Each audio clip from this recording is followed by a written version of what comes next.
It's like It's all right. you weren't even here. Just understand. I now understand my place. You know what? Okay. Oh, look at you using the updated interface. Is that even usable? They like. I didn't opt for this. This is the shit that always happens on this laptop. Studio Classic. I do this every time, and it always reverts me back, but only on this laptop. Oh, okay. For some reason, this laptop thinks that I want to see the YouTube Studio Beta, or whatever it is. Yeah. Or the stupid thing they're calling it. It's laptop terrible. Hates you. It's absolutely terrible. Well. But hello. Hi, everyone. Starting this stream off with good vibes. Welcome to Awesome Hardware episode 183. This is side A. In about half an hour to maybe 40 minutes or so, we're going to switch over to side B on Paul's channel, which is youtube.com/paulshardware. You can find the link in the description of my video if you're watching on YouTube. Just copy-pasted it in there, so it's fresh. It's a fresh link. Super fresh. Happy April, everyone. Happy April! Yes, absolutely. April Fools is behind us now, so we can all go into the month with a new sense of trust and confidence. Yes, and all those good things. But let's see. We also will be having an after party at the end of the show, where if anyone sends us donations through Super Chat, we'll be reading off the messages attached to those donations during that after party. We also might. I don't know if we're gonna get around to playing any games today or anything, but we'll also be reading off. I can play Overwatch. Paul might play Overwatch. We'll see how it goes. We'll play it by ear. But we like to have a lot of fun on the show. Obviously, apart from talking about news and what's good in the tech world, we have a couple drinks, which mine's almost gone. Oh yeah, we need more. We need to go refill on that. Cheers. Cheers. We also occasionally use adult language, so if that's a sensitive thing for you, then be warned. But we only use it appropriately when it's warranted. Yep. So we also have stores. If you want to buy something from our stores, we ask for your support and are very generous, or are very grateful, I should say. We hope you're generous. We hope you're generous and making us grateful by buying our things. My store is bitwit.tech/store, or you can just go to bitwit.tech. And there's an assortment of things there. You should check it out. Look at all of them. I actually have a new design or two brewing, so be excited for that. Fidget spinners are on special. Fidget spinners are so on sale. No, they're not.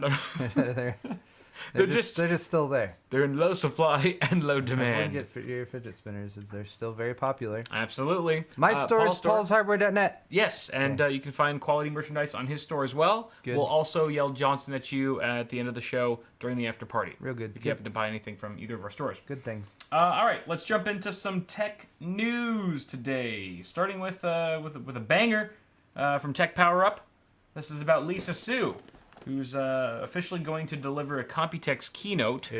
Ooh, wonder what that could be about. It's scheduled for Monday, May 27th, right before Computex actually officially starts on the 28th at 10 a.m.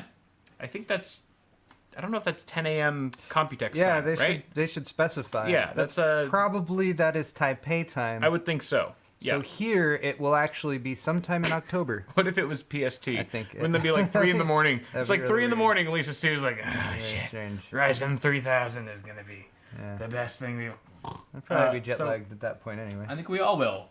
But it's very exciting. She said that the keynote topic is going to be focused on. Thank you, Paul. The next generation of high performance computing. Again, wonder what that could be. This is actually the first time a keynote speech will be held at the pre-show International Press Conference, and Lisa Su is going to be delivering the opening keynote. This is a fairly big keynote, a big deal. Sue said that she's going to provide new details about the next gen of high-performance AMD platforms and products. I am down. Bring it on, baby. Upcoming products she may talk about apart from Ryzen 3000. Ooh, look at that. Oh yeah. This is one of your congratulatory beers I bought you for hitting 1 million. It is. The Abyss, barrel aged in tequila barrels. We're extending the celebration. That's a twist. Absolutely. You gotta spread it out. It was brewed. Oh, I didn't even see the bottom. Brewed in tequila barrels for 10 months. Wow. It's older than a 9-month-old bee. Thank God they didn't go the whole year. That Right, yeah, you never go full year. I'll just open it with my Handy dandy Paul's Hardware bottle opener. Available on my store. Shameless plug. Product placement. Upcoming products she might talk about besides 3rd Gen Ryzen, which we're all very much looking forward to. Wax. Includes 7nm AMD EPYC data center processors, and potentially graphics cards that are going to be the next generation Navi architecture. Pour yourself some, because I have to finish my... most certainly. Or I could pour it for you, too, then. I got. And I feel rude. I feel like I should have just poured it for you. No. Just, The cap is already off, so I'm not scared anymore. Ooh, this is like... Whoo, it smells like gasoline. Oh, yeah? Oh. Oh, it kind of does. It kind of does, right? Yeah. What did we get ourselves into? I don't know. This is Oh, it's going to be one of those shows. Prior to now, we've been drinking Sierra Nevada Pale Ale. Which is fairly light. Take the rest of... Oh, boy. Oh, boy. Ooh.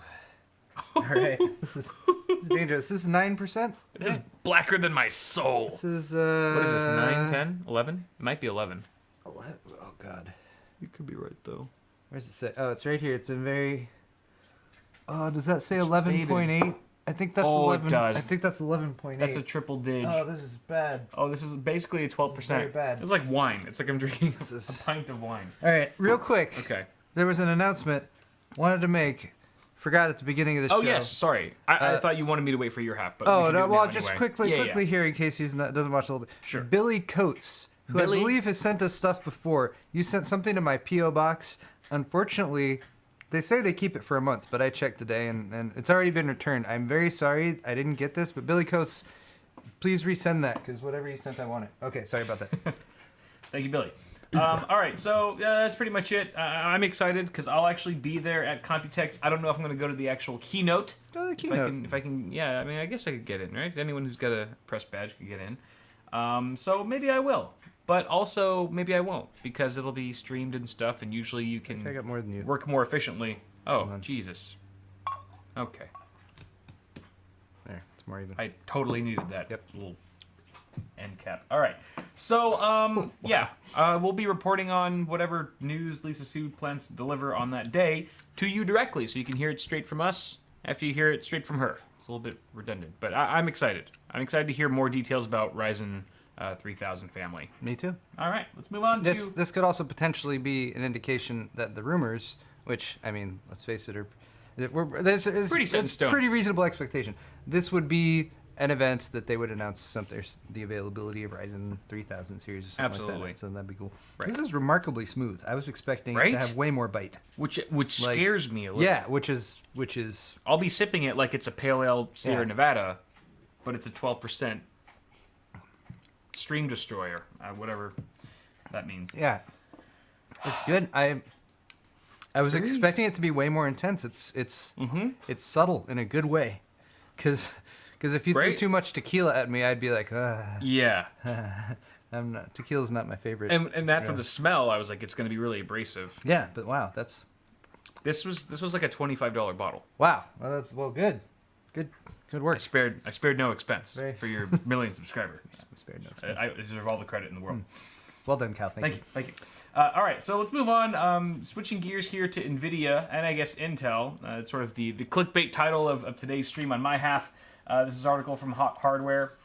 It's been confirmed by the Intel Graphics Twitter account, very official, that Tom Tap Peterson, who is the now former director of technical marketing at Nvidia, has been snatched up by the folks at Intel. Long-time director of technical marketing. Yeah. He's He started there in 2005. yeah. And has a very extensive resume even before that. You know, he was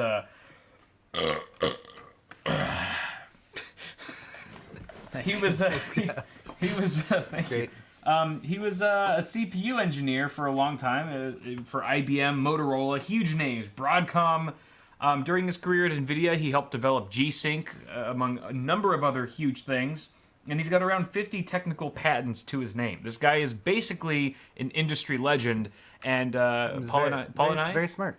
Paul and I have seen him around and had the privilege of talking to him at several events here and there over the years. He's also a really cool guy. I really like Tom. Like He's super every nice. time I've met him, He's just down to earth, very just- chill. He'll talk to you about whatever and super nice. So Yeah, so I love cool.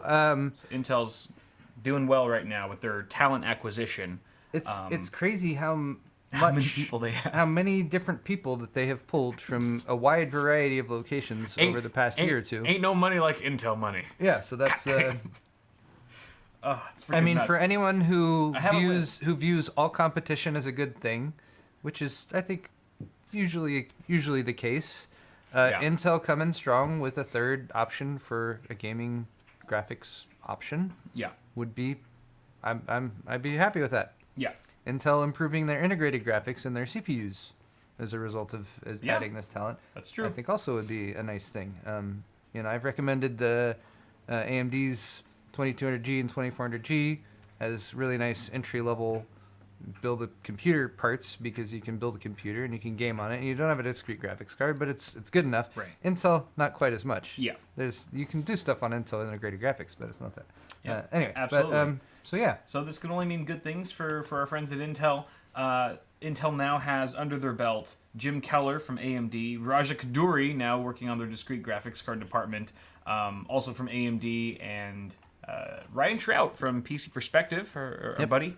He's good peeps. I give him a shout out. That's you were on top of it. I coined that term years ago. Oh, I try to get it out there. you need to every trademark so that. often to. You need to trademark. Oh, I that. have. That's why he can't use it. Only I can. And then sell his own name patent Yeah. to him, so he can make shirts that say "Give me a shout out." Yep. And then now they've got good old tap. So Intel's doing work. They're doing work, man. And of course, this makes us, I would say, even more excited to find out what they're brewing in their discrete GPU market with their new Xe architecture. And I have to imagine that Tom at Intel, there will be slightly less chance that like an irate CEO will get really pissed at him during like an event when he's on stage. Absolutely. And the demo doesn't go appropriately. Yeah, right. I mean, that's got to be a silver lining to this as well. Well, I was gonna say Tom was already leaving Nvidia one of two ways: either getting snatched up by another company or getting fired by Jensen. Yeah. It was one of those two, and I'm glad it was the former. That was a relationship that always kind of rode the line between like, oh, they have this kind of like banter going back and forth where they kind of give each other a hard time versus like, is he really mad? Like, you know. At one point, anyway. I don't know what's real anymore. Yeah. So, yeah. But congratulations, Tom. We're happy for you, and we're also. I'm glad that we're still going to get to potentially see you. Yeah. You know, you're in the industry still. Good too. You're still in the family. All right. Moving on to Ars Technica article. This has been all over the web though today. A lot of tech news today. A lot of juicy stuff about Valve and their new VR headset that they've officially confirmed is coming in May. It's called the Valve Index. Index. This is the single image that they teased for everyone. No other information was provided. So it's got a sort of a darkened picture of the actual headset. So this right here is obviously the bridge of the nose, right? So it looks like they're facing it. I thought that was where. Okay. Oh, I'm sorry. Maybe it's not. Maybe that's. No, I had a completely different. It's fine. I think you're right. Let's proceed. Yeah. What's this slider do? What's that do? That's for the IPD, the interpupillary not dilation, but changes how far the lenses are away from each other. So if you have like Gollum eyes and your eyes are super like, you know, you've got a hammerhead shark eyes on either side of your head, they're really far apart. If you're like, what's his dude or if from cross-eyed. Bohemian Rhapsody? What's his name again? Freddie Mercury? Yeah, the guy who played Freddie Mercury. Oh yeah, Rami Malek. Yeah, Rami Malek. Yeah, he does got the hammerhead syndrome. He totally does. His eyes are slightly wide set. Yeah, right. He'd have the slider all the way to one end. Yeah. All right, so it's good. It's good. They can accommodate a wide range of physical features. What's Hero doing? It's deformed celebrity friendly. Hero, there's nothing over there. Your balls are already attached to you. You can lick them anywhere you want. Go talk to your mommy. So, go for it. The single teaser image shows, that the front of it is kind of flanked by these two large sensors. The rumors claim that it will support a wider 135-degree field of view, which is actually wider than the original HTC Vive and the Oculus Rift, which were at like around 110 degrees. So pushing that spec forward. They did a high contrast look. They did a high contrast look. So if you look, they overexposed the image so that they could see more detail and try to find out more. It's a pretty good idea. What are the dots they're talking about? The dots that they're talking about, if you look, they're kind of really hard to see, but you see 3 of them on here and 3 of them right there. Okay. So they're saying that there are similar dots on the Vive, which the Vive uses as an outside tracking sensor. A la the Vive's infrared trackers. Okay. So that's kind of interesting. The two giant lenses that you see at the top, I think, imply that inside-out tracking, managed entirely by the headset without any extra webcams or sensors, may also be in the works. The physical slider that I pointed out, the IPD interpupillary distance, okay, for optimal comfort for your Rami Malek eyes. And again, a May 2019 launch also means that this headset's going to coincidentally with the Oculus Rift, the Oculus Quest, I should say, not the Rift, the Oculus Quest, which is their wireless no PC headset, just kind of runs on its own, as well as their PC connected Oculus Rift S. So, good timing. VR nuts who are looking for a new HMD are going to have their options cut out for them come May of this year. Getting a new generation. That's good. And a new generation, yeah. Hopefully cheaper too. VR just keeps getting cheaper. I might need to upgrade my VR stuff. I need to use it first. Yeah, I need to reset up the living room for it. Yeah, I need to do that too. I'll do that when the HTPC update happens. There you go. So exciting stuff if you're into VR. Very uninteresting if you're not. So let's move on to our next article from WCCF Tech. This is also a headliner. GTX 1650 gaming benchmarks leak out. Who? The low sort of entry level successor to the GTX 1050. Yeah, 1050. I almost forgot what it was. The 1050. The whole 16 series just throws me off. All the numbers. It throws the nomenclature off. It's all muddied now. Yeah, it's just a blur. So these are just benchmarks that were found on the Final Fantasy 15 benchmark database, tested on 1080p with high quality settings, had a score of 3,803 points versus 3,728 points on the Radeon RX 570. So edges out the competition slightly for around the same price, more or less, is what we would assume, but not by a whole lot. I mean, 3,700 to 3,800 points is pretty close, but it's still better. And if you can find one around the same price, then why not?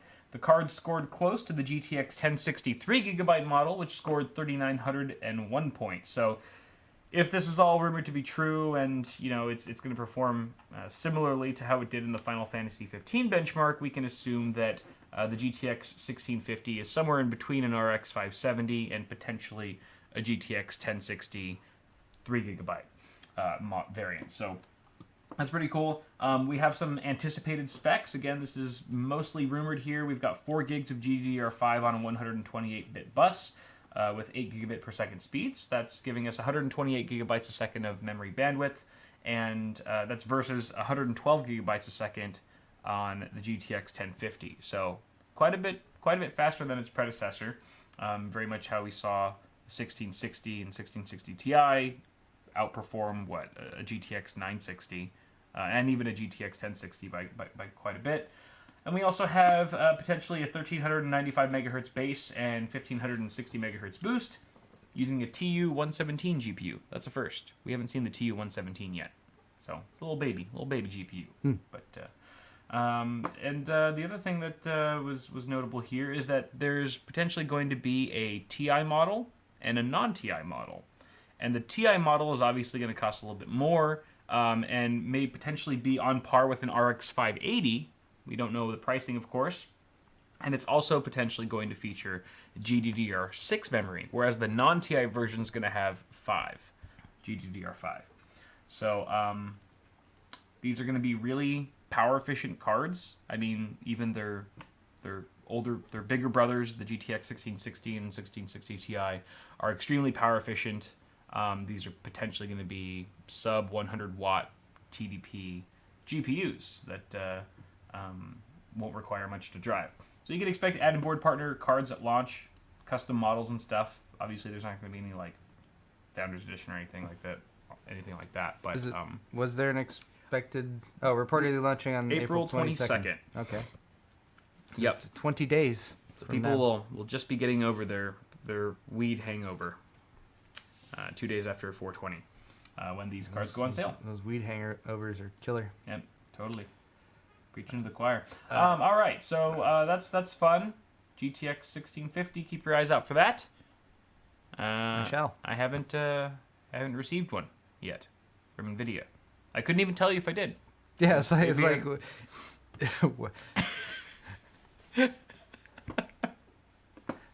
it's something for some reason that's associating with like the canary in the coal mine thing or something for me. It's like you can obviously tell people I don't have one of these. Right. I've heard nothing of this. Yes. And then like a week from now, like oh another leak of the 1650 whatever, and then like silence afterwards. And that's the canary in the coal mine tells you that's actually happened. Right. Of course, we wouldn't talk about that publicly. No, definitely not. Fortunately, this is all just a dream. I am a canary. All right, let's move on to the next article here. We have Hot Hardware's article on Google Plus being completely killed. The Google Plus social media platform that was supposed to overtake Facebook at one point, a good 8 years ago, is now dying. How can you kill that which has no life? That is true. It never really took off. It had very poor execution. It launched in 2011, and it was just really, really bad how they pitched it to people. That for starters, they forced YouTube users to have and create a Google Plus account, which no one was happy with. Remember that whole thing? It was a whole shitstorm on YouTube. You want to update your picture or your banner? Go do that on Google Plus. Yeah, exactly. Rather than YouTube. Okay. They were really trying to cram it down our throats. Everything I've done on Google Plus has happened automatically because I did something on some other platform. It was like, it's going to do this on Google Plus too. I was like, whatever. Yep. Exactly. So they were really just forceful with it, and it totally backfired. It just wasn't a great platform. Some of the concepts were fine. Like I kind of like the idea of like being able to put people into circles and like creating a wall around certain people who I didn't want to see all my posts. Yeah. I thought that was a cool idea, but it just the whole execution was pretty awful. There was also a 3-year-old security flaw that was discovered in early 2018 that wasn't disclosed until later that year. And that's what ultimately made Google decide to shut down the platform. Google originally said, "Should we fix the flaw? No, just shut the whole thing down." Exactly. What do you do when there's when you have a big problem? Doing. Like it's kind of like too much developer time work on that. Just kill it. Yeah, exactly. They cut their losses. The whole platform. It's the best way to solve a problem. On a platform on a deserted platform, really, is to kill the platform itself. And that's what ultimately led to its shutdown. I'm okay with this. I'm okay with it too. Let's see. Anything else here? Yeah, they pushed the date up because originally there was a breach, and they were like, "Oh, it's bad. It's affecting 500,000 people. Let's shut it down. Let's say August 2019." They set the date, and then earlier, I guess it was late last year, there was another breach that affected potentially up to 52 million. Oh, so that's over 100 times what it originally was, and then they're like, all right, we're going to move the date up to April. So now it's April, and they're canning Google Plus for good. Google said that it's got very low engagement. It's always had low engagement. Currently, there's about 90%. 90% of user sessions on the platform lasted less than 5 seconds, which, I can relate to. Which means someone went there, was like, "Oh, I'm on Google Plus," and then the back, exactly. No, right. Or whenever. Yep. Yeah. We've all been there for 5 seconds. Mm-hmm. So rest in peace, Google Plus. You will not be missed. Sign in. All right. Hot and heavy hardware. Hot and heavy. Heavy hardware. All right. So let's talk about Razer's Turret gaming keyboard and mouse. Nice. For the Xbox One, which is now available. We talked about this on a previous episode. Thank you, Hot Hardware, for the article.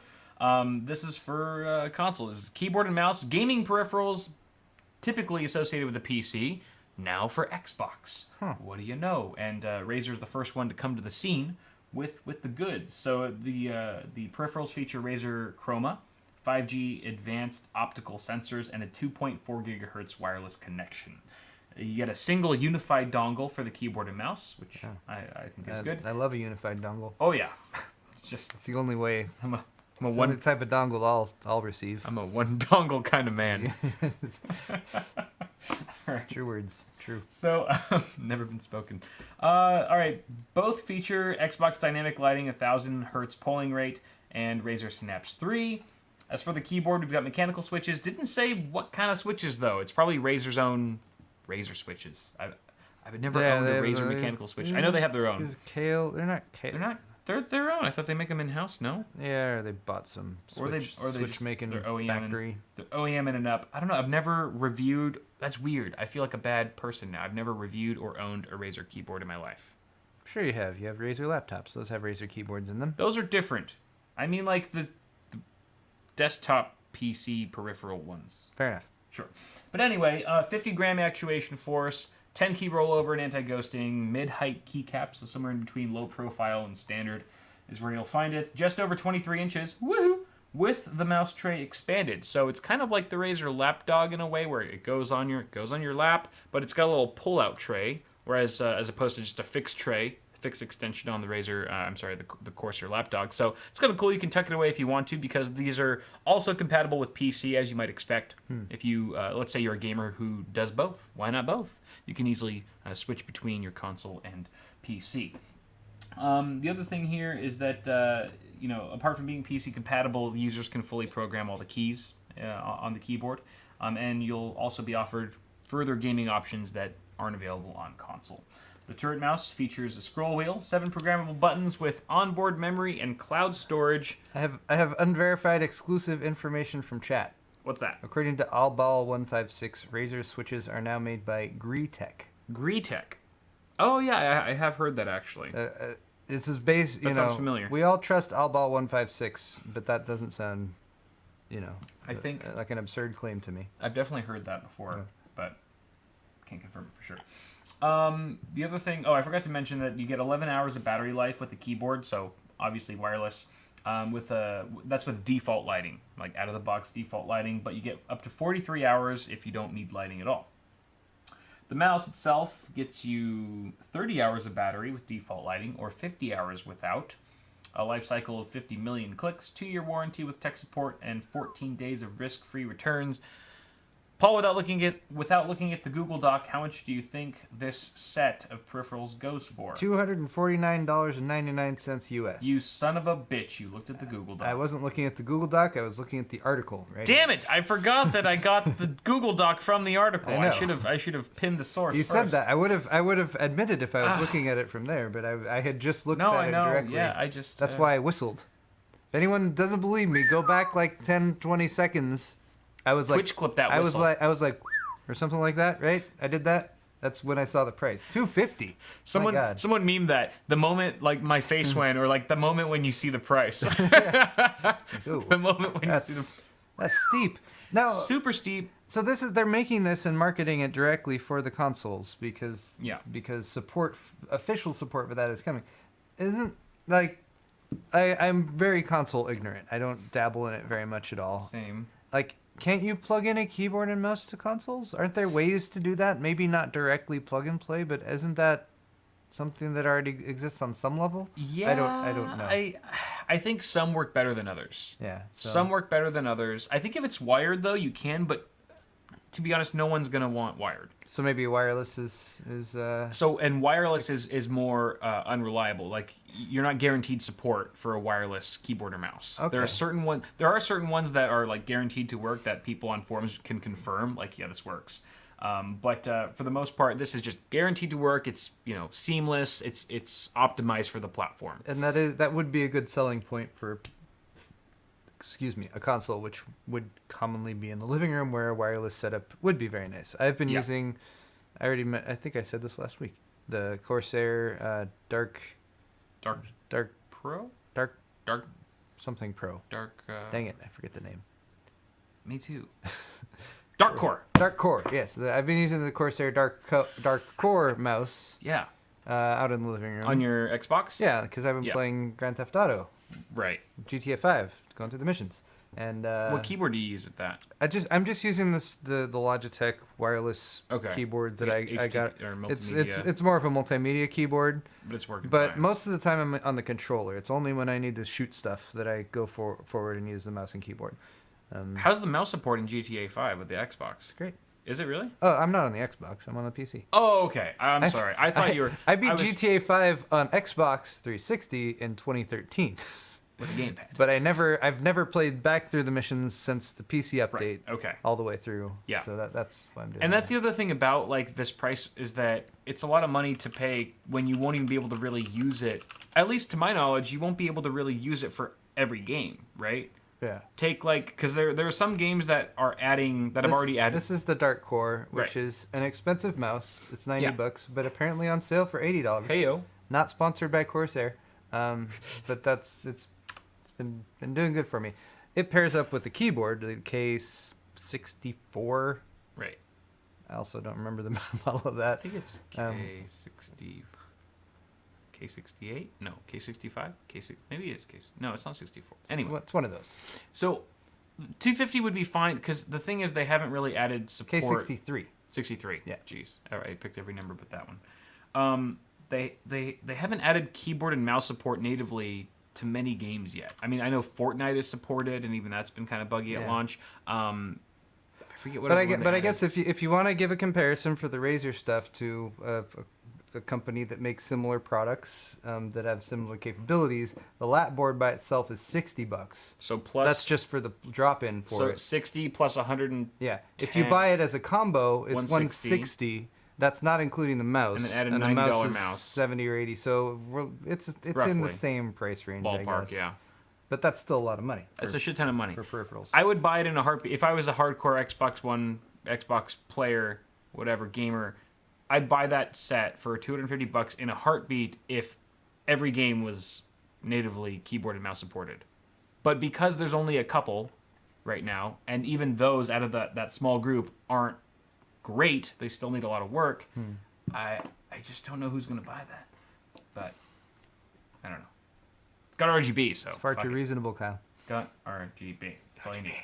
All right, next article from Tech Republic about the Raspberry Pi's new rival. There's a new single-board computer on the block, and his name is Odroid. Odroid. Odroid. Is The there a video? Odroid N2, which is now on sale. It's supposed to be one of the fastest sub-$100 single-board products, computers on the market. Okay. Okay, so it's like Raspberry Pi, kind of like on steroids. But of course, it's going to be a bit more expensive. It's now available for $63 for a 2 gig model or $79 for a 4 gig model. Still under $100, not too shabby. 1.8 gigahertz ARM Core A73 based processor and two 1.9 gigahertz ARM Cortex A53 based processors with the SoC that's able to switch tasks between processors to save energy. Manufactured on the 12 nanometer process, so that's going to allow for top speed for longer before being throttled to reduce temperatures. So that's kind of cool because obviously speaking of which, there's probably no cooling on this thing either. I don't think there is. Maybe a little heatsink or something. The board's makers show the CPU running about 7 times faster than a Raspberry Pi 3 Plus in several benchmarks, although it's unclear if they were testing it against a B or B Plus model, which is the faster of the two when you're talking about Raspberry Pi. It replaces last year's kind of canceled Odroid N1, which was designed for high-end Android TV appliances. Compared to the Raspberry Pi 3 B Plus, it's got a faster and more modern CPU, faster DDR4 memory, which enables 4K video playback of H.265 encoded footage, and it has 4 USB 3.0 ports with support for 128 gig eMMC flash storage and true gigabit Ethernet. So it's packing a lot of power, a lot more than a Raspberry Pi. There are a couple downsides, though. You don't get built-in Wi-Fi and Bluetooth like you do with Raspberry Pi 3, which on a little thing, I think that'd be a really handy feature to have. So take your pick. Of course, you can always, they got those super tiny USB Wi-Fi adapters now as well. But again, you only have 4 ports to work with, so you kind of have to pick your battles here. It's going to be running Ubuntu 18.04 LTS as for its operating system, which is officially supported until January of 2023, as well as Android 9 Pie. I don't know if that means it's running both or one or the other. Probably one or the other. Yeah. I Okay. mean, I wouldn't think it's like at can a dual boot. time. Right. Oh. I'm Yeah, not. maybe it can dual boot. I'm not sure. I've never worked with any of these types of boards. But the Pi is allegedly easier if you're a novice trying to get into this type of niche hobby. There's more guides and resources online for Raspberry Pi owners than there are for this very new device. And there's a broad suite of supported operating systems and software. If you're not familiar with these devices, they have a range of uses. They're low-powered, but they're also incredibly tiny and have quite a bit of connectivity as time goes on. So you can use them as a media center, file center, maybe just an everyday computer. I actually got a Raspberry Pi 3 B+ for Christmas last year, and I haven't even opened it because I kind of know what I want to do with it, but I feel like it's just I know nothing about it, and so like I know as soon as I start it, it's going to be the beginning of this long journey, fun journey, but it's going to be a lot of like research and time that I put into it. So Dive in for the right. I'm ready. Yeah, I know. I got to get my feet wet. So that's cool. Let's see. Our last article is from Overclock 3D. It's about Galax. Galax. You know Galax, Yeah. right? Good old Galax. What's their name? I preferred them before they dropped the Y. Yeah, Galaxy was like a real word that didn't sound weird. So, That's okay. But they've launched their Hall of Fame series M.2 SSD that has an integrated heat pipe. What? It's an all-white Hall of Fame M.2 SSD packing a massive heat pipe, heatsink, and Toshiba-made 64-layer 3D TLC NAND. So it's got triple-level cell, Nander snatch, and it's got no RGB lighting on it. Not a speck of lighting. Okay. I appreciate that. However, it's got a heatsink that's CNC machined with integrated heat pipe, resulting in a white, copper, and silver aesthetic, as you can see, which match with most systems out there. But Looks thick. it is. Looks It pretty looks thick. very thick. Looks like a whole pack of gum instead of just one stick. The funny thing to point out about the heat sinks on the M.2 NVMe SSDs, NAND actually does better when it's hot. Like you want your NAND to be warmer. It's To a point. It's the controller. Oh yeah, the controller. Controller that you need to keep cool. So I would Sure. be curious where this heat pipe goes. I would assume it goes over the controller. But also it looks like they just bend it around and kind of goes across the top here, which seems Yeah, I don't know. weird. Is that just them being like, look, we put a heat pipe in here? Right. We need a teardown. Normally the We heat need- pipe would solder to like a bank of copper fins or something like that. I don't know. Yeah. I don't know what's going on with the housing here. I would assume it's some kind of heat sink or something like that. But So it then- looks like it's more designed for aesthetics than it is for heat dissipation. So, Yeah. all right. I'd be very curious to see what's under the hood. If it's actual individual fin arrays, like if it's fins, or if it's just a piece of metal. Yeah. You know what I mean? Like a solid block, or like a GPU heatsink, or like a CPU heatsink where it's got fins. I'm not sure exactly what it's going to look like, or how the heat pipe interfaces with the rest of it. But I mean, it's also possible that they only needed a finite amount of cooling to allow the thing to perform within spec. yeah, And that most of the design is aesthetic because once they did whatever they did, it was kind of getting the job done, I guess. I don't know. But I'm sure this will be put to rigorous testing by lots of people. yeah. And we'll find that out in the future. Yep. But that's okay. I guess I'll just really quickly read off the speeds here. 3,400 and 2,000 megabytes per second, respectively, for sequential reads and writes. That's for the 512 gigabyte model, but you go up to 2,800 megabytes per second for your sequential writes if you opt for the 1 terabyte or 2 terabyte variant. 400,000 random read IOPS, and we have your pretty standard 2280 form factor.